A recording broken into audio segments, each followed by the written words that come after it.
compañeras. Bueno, yo soy Diana, mexicana, y bueno, no es fácil porque se siente la emoción, ¿no? Con todos y todas.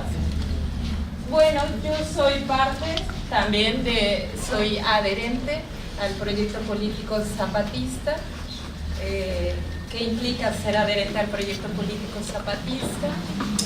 Bueno, primero decimos que es un proyecto ético, de una ética por la vida, saberes por la humanidad, y para lo cual, bueno, voy a intentar resumir lo que han sido mis 20 años de vida, de experiencia, aproximándome a lo que viene siendo la territorialidad de la dignidad de las autonomías, en este caso de los pueblos originarios organizados, que son los pueblos del Ejército Zapatista de Liberación Nacional.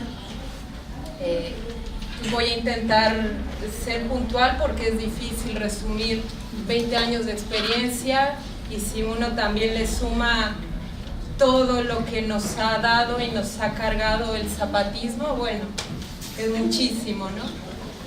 Primero, ha sido un proceso de aprendizaje y desaprendizaje, como la compañera lo está planteando, y también con los dos compañeros me identifico como si fuera un espejo, ¿sí? Pero también como una ventana de posibilidades, de horizontes, de esperanzas. Acá no hay fronteras, ¿no? Eso hay que tenerlo claro. Es la lucha por la vida, la lucha por la madre tierra, y esto tiene que ver con este primer punto que quiero plantear. Los compañeros, compañeras, hermanas y hermanos zapatistas, después lo voy a decir definidamente, sabemos son 5 pueblos mayas: celtales, tzotziles, choles, tojolabales, mam, familias también zoques, y también el componente mestizo. Son estos pueblos que ejercieron el derecho legítimo de levantarse en armas en 1994 ante la guerra de los de arriba. También ellos tuvieron con dignidad que elegir esa opción porque era la única que tenían. ¿Por qué derecho legítimo? Porque también a nivel constitucional México tiene un artículo, el artículo 39 constitucional, que dice que si el gobierno no obedece al pueblo, el pueblo puede destituir a ese gobierno. Entonces, también por eso lo legítimo y lo legal del levantamiento armado zapatista. En este proceso de aprendizaje y desaprendizaje autónomo también ha sido dónde estamos ahora, qué es lo que nos están diciendo ahora estos maestros y maestras de los pueblos originarios. Nos están diciendo que estamos en una etapa de caos a nivel sistémico tremenda. Ellos le llaman la tormenta sistémica mundial, ¿sí?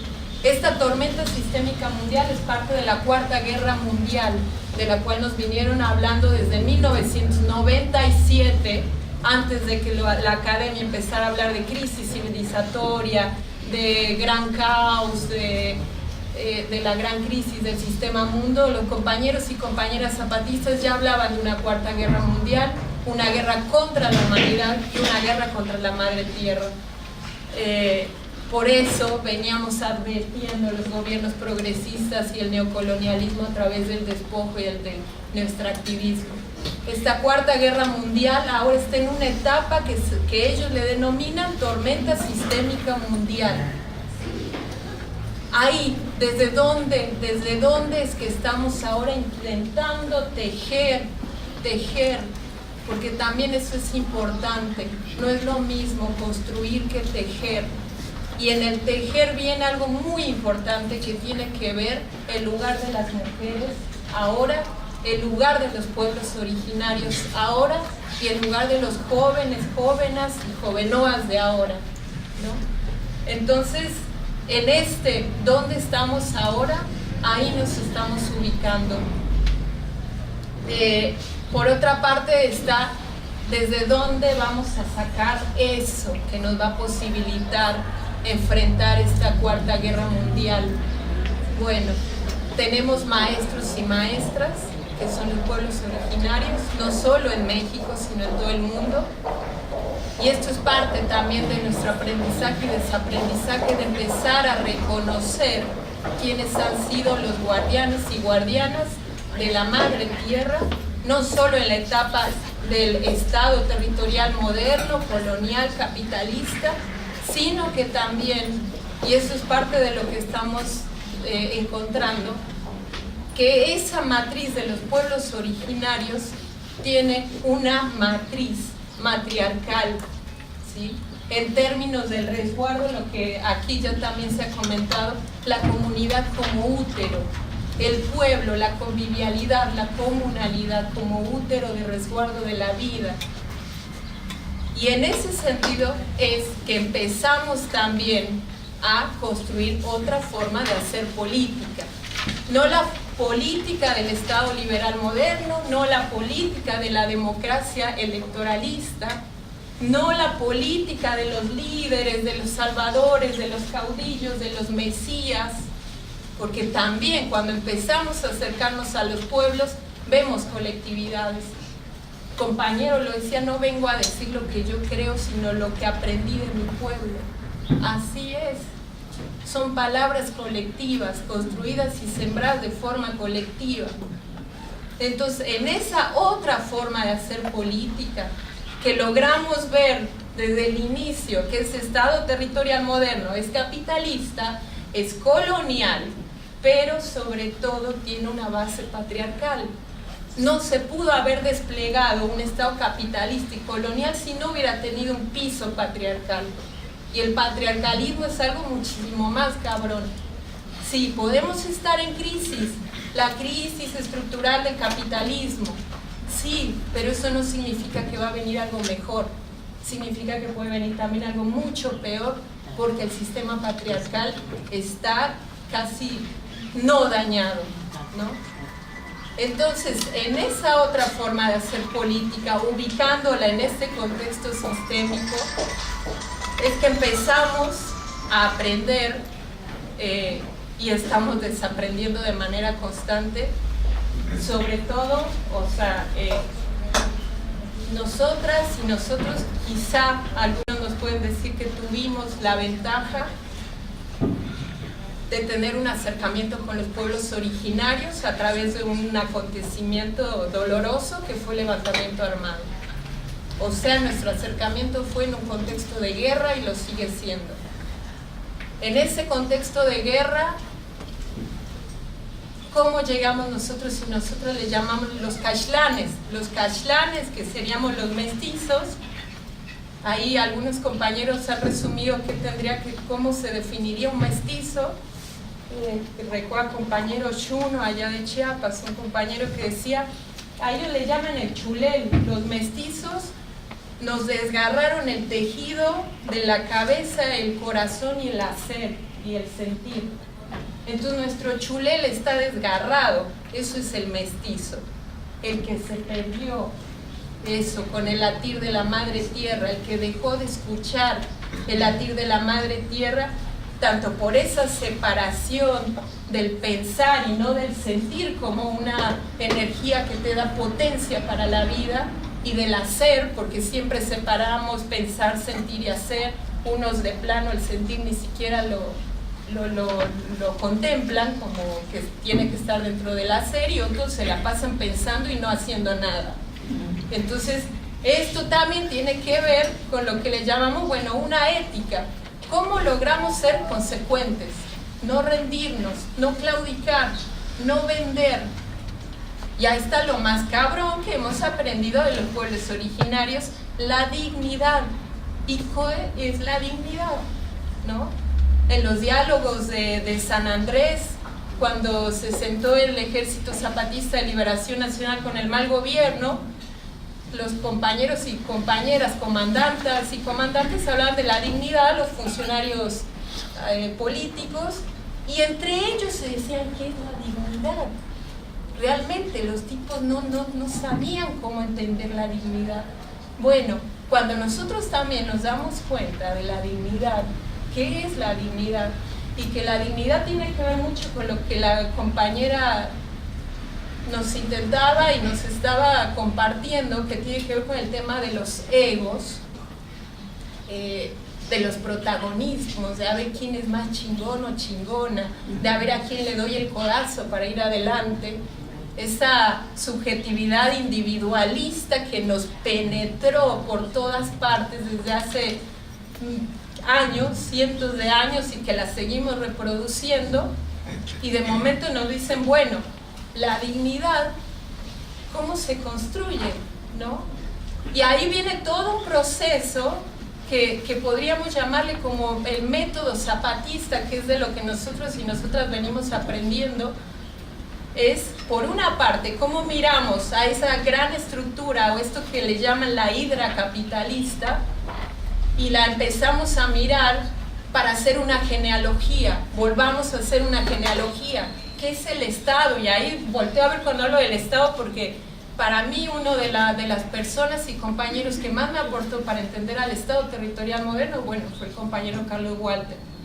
Una genealogía del Estado, una genealogía del capital, una genealogía de las instituciones, ¿no? Entonces, una genealogía de los partidos políticos, esas estructuras jerárquicas de control, patriarcales, destructoras de vida, destructoras de posibilidades, de libertad, porque te capturan la potencia como ser humano y como colectividad, te la limitan, te la controlan. Y en ese sentido es que empezamos a hacer una mirada así hacia afuera, haciendo la genealogía de esas estructuras de poder, pero también haciendo una genealogía hacia adentro. Y esta ha sido la genealogía más difícil, porque sí, para afuera, criticando y todo, podemos ser muy chingones, ¿no? Si te pones a estudiar, a leer libros, a no sé. Pero la genealogía hacia adentro es la que nos interpela con ese chulel. ¿Quiénes somos? ¿Dónde estamos ahora? ¿Cómo vemos a mi país? ¿Cómo vemos el mundo? ¿Qué queremos? ¿Cómo le vamos a hacer? Y ahí decimos, ay cabrón, cuando los compas zapatistas nos mandan esta y nos dicen, empiécenle por ahí, no vengan a ayudarnos a nosotros nos levantamos en armas y estamos construyendo una sociedad naciente, imperfecta, es cierto, pero una sociedad otra, segura. Y en ese momento en el que cuando uno llegaba con las comunidades zapatistas y decir, bueno compas, venimos a ayudar, ¿qué estábamos haciendo? Alimentando la solidaridad asistencialista, ¿no? Porque también eso aprendimos, ya no estamos en tiempos de solidaridad, en términos de estar viendo al otro a la distancia para ayudar. No, es una cuestión de reciprocidad. Mientras al otro atacan, ¿yo qué hago aquí en mi territorio? ¿Cómo lo defiendo? ¿Cómo construyo frente a los que destruyen? ¿Cómo construyo frente al no que sí propongo? Porque no nada más se trata de decir, no, yo no quiero esto, soy rebelde, me resisto. No, ¿qué sí quieres? Eso aprendimos de los pueblos originarios. Tampoco como luchadores y luchadoras sociales hacernos víctimas, autoexplotarnos, a estar en chinga todo el tiempo en las asambleas, y dices, no, ¿y tú qué haces por tu vida? Tienes tu huerta, tienes una relación con tu comunidad, ¿cómo estás territorializando la vida? ¿Cómo estás construyendo y tejiendo tú eso que vas y hablas a nivel político, te pones a discutir? No, es el hacer. Estamos en tiempos de sembrar. Por esto este tema que los zapatistas llaman, vamos a hacer semilleros de reflexión y análisis sobre la hidra capitalista ante la situación y la advertencia de una tormenta sistémica mundial donde se va a venir todo a la mierda si no nos ponemos ya a trabajar. Pero además los compas de los pueblos originarios nos dicen, bueno, si se ponen a trabajar ahorita de manera organizada, lo que vamos a lograr lo van a ver de aquí a 100 años sus generaciones, no va a ser para ustedes. Y ahí viene el tema de la lucha por la vida. No es la lucha por mí, por mi familia, porque yo viva cómodamente o sea un súper militante. No, es que esto es una situación de la muerte, la matanza contra la vida. Y se los está diciendo alguien que viene de un país, al igual que Colombia, en 10 años tuvimos 200,000 asesinados. en una guerra no declarada. Los compañeros de Ayotzinapa, como un experimento de desaparición de jóvenes, de campesinos y de indígenas. Y eso se está extendiendo en Siria, en Palestina, en Kurdistán. Nos estamos viendo esto tan tremendo. Lo que nos han enseñado los pueblos originarios es: hay que vivir la vida también con alegría, ¿sí? Hay que construir, sí, hay que resistir, pero hay que ir construyendo. Y en este ir construyendo es también donde, bueno, viene cómo le vamos a hacer, ¿no? ¿Qué queremos y cómo le vamos a hacer? Nosotros definimos que no queremos un sistema ni capitalista, ni colonial, ni mucho menos patriarcal. No es casual ahora que estamos viviendo, porque todo el tema del narcotráfico, todo el tema de los feminicidios, todo el tema del despojo de tierras a pueblos originarios, es la muerte cínica, criminal que está en este momento. Entonces, en ese sentido es que estamos con el intento de ir tejiendo, ¿sí? Tejiendo territorialidades en resistencia. Nosotros y nosotras a nivel de la Sexta en México ya tenemos una ventana o algo que mirar, como esto que les llamo sociedades otras, que es lo que están tejiendo los pueblos zapatistas, estos 5 pueblos mayas y el componente mestizo. ¿Cómo empezó todo esto que conocemos como el Ejército Zapatista de Liberación Nacional? Un ejército que se negó a seguir sembrando la muerte. El Ejército Zapatista de Liberación Nacional no empezó a reclutar jóvenes y jóvenes para que fueran milicianos o insurgentas. ¿Qué fue lo que pasó ahí? Empezaron ellos y ellas, los pueblos originarios, a decirle sí a la vida, no insurgentes, no milicianos, pero sí promotores y promotoras de salud, sí promotores y promotoras de educación, sí promotores y promotoras de comunicación. Y en eso es que van tejiendo otra posibilidad de, si le matamos en armas, no para seguir alimentando la muerte, sino para reconstruir y volver a recuperar la vida. ¿Y cuál fue el proceso de los pueblos originarios? El territorio y la madre tierra, salvar a la madre tierra de un sistema fiqueril, hacendario. Eso fue lo que hizo el zapatismo, recuperar tierra, territorio y a su vez madre tierra. ¿Por qué lo recuperaron? Para la libertad. No lo recuperaron para decir esto va a ser un territorio delimitado, con una territorialidad continua y va a ser autónomo. No, no fue así. Ellos eran peones y peonas acasillados. Existía el derecho de pernada en Chiapas, donde el patrón y el finquero podía abusar libremente y sexualmente de las mujeres, antes de 1994. Un sistema finqueril tremendo. La Revolución Mexicana y la reforma agraria no llegó a Chiapas. Entonces ese levantamiento armado fue para recuperar el territorio, recuperar la libertad. Y en ese camino de la libertad, si tuvieron una etapa previa de 10 años, que le llaman la etapa de clandestinidad o reclutamiento. Y en esa etapa de clandestinidad y reclutamiento fue el proceso de empezar a recuperar la dignidad. Una vez forjada la dignidad, vino el levantamiento. Una vez que vino el levantamiento, vino la recuperación de tierra. Una vez recuperada la tierra, vino a empezar a construir comunidad, comunalidad.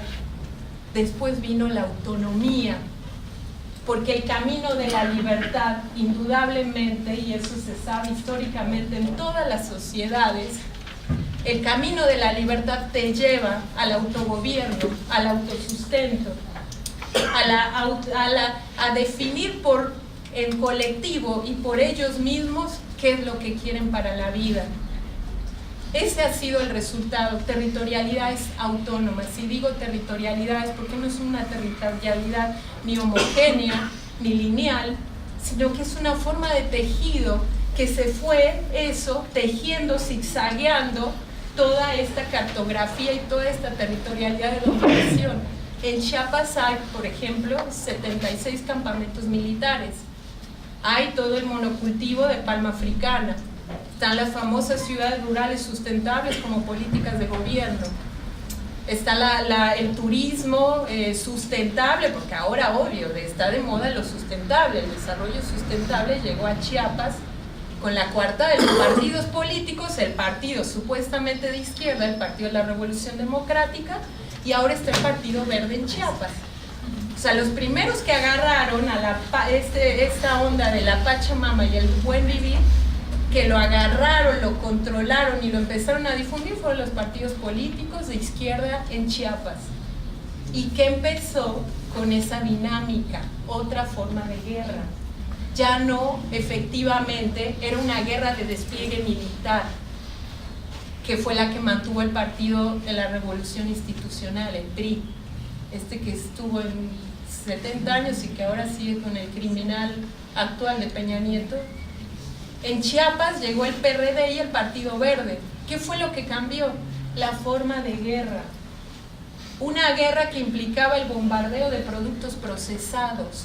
Y aquí, ojo, porque cuando yo vengo y conozco la Argentina, digo, y sí, no hay militares y no hay campamentos militares, pero ¿qué comen? Y eso, bueno, allá cuando uno lo ve como espejo, empiezas a ver todo el tema de los agrotóxicos, de los monocultivos, y es tremendo. Matando paralelamente madre tierra y humanidad, enfermando. Entonces esa guerra la empezamos a ver con los partidos de izquierda en Chiapas. El discurso de derechos humanos también, de igualdad, de interculturalidad también, ¿no? Porque ahí en el 2001 también, con Juan Sabines, empezaron las escuelas interculturales. Entonces empiezas a ver cómo esta tensión territorial entre la forma del capitalismo y del colonialismo con otra forma que lo que está buscando es la vida y la libertad, y que ahora han configurado un mosaico de autonomías. Y con esto termino. Es recuperar otra forma de territorialidad, no esencializando, es cierto, pero los maestros y maestras los tenemos en los pueblos originarios también organizados, porque tampoco hay que esencializar a los pueblos originarios. En Chiapas muchos de los originarios, bueno, son los que son paramilitares, ¿no? Y son los que están también agrediendo a las comunidades autónomas. Entonces son pueblos que recuperaron la dignidad, se organizaron y están construyendo, están sembrando para la libertad. Y a esto voy. En el caso de los pueblos zapatistas de Chiapas, lo que nosotros y nosotras estamos viendo es un tejido territorial muy otro, de otra sociedad, donde podemos también advertir que es pospatriarcal. Porque si yo les platicara lo que ha sido la lucha de las mujeres y la genealogía de las mujeres zapatistas, podemos estar acá horas. Pero lo que ha sido la mujer de recuperar el centro de resguardo de la vida, el lugar político, comunitario y social de las mujeres en ese resguardo de la vida, ha sido fundamental. Y con esto cierro. Una de las propuestas más grandes y de los desafíos más cabrones del EZLN con la sociedad nacional e internacional, porque el zapatismo siempre ha querido estar tejiendo hacia afuera para empezar a tejer la esperanza a nivel planetario, ha sido la 6ª Declaración de la Selva Lacandona, porque hay compañeros y compañeras de la 6ª nacional e internacional. Y otro desafío muy fuerte que ahora en este momento está haciendo retemblar en sus centros la tierra es esta iniciativa y propuesta que se está caminando actualmente en México con el Consejo Indígena de Gobierno. Es posible tener un consejo indígena de gobierno donde haya representatividad de la multiplicidad de mundos de vida que son los pueblos originarios. Podemos ser capaces, los caxlanes, de empezar a aprender y aprender de esta forma política de los pueblos organizados. Esta es la iniciativa actual del Consejo Indígena de Gobierno, no son las elecciones. no es la contienda electoral, es tejer por abajo de manera consecuente, de no venderse, de no rendirse. Mientras va a haber uno que otro despistado que va a seguir viendo el arriba, si se va a ganar o no se va a ganar. No, es otra cosa donde también quieren medir a la sociedad civil. ¿Dónde están mirando? ¿Están mirando la raíz o están mirando el arriba? Toca el tiempo de mirar hacia abajo y de volver a sembrar esa mirada, la mirada del rizoma, la mirada del raíz, la mirada del tejido que tienen los pueblos originarios. Vuelvo a repetirlo, sin esencializar, pero con la posibilidad de que este es un proyecto para la vida y por la humanidad, y es planetario, no es de que ahí está más cabrón y acá no, es diferente, sí es diferente, pero la hidra capitalista es la misma.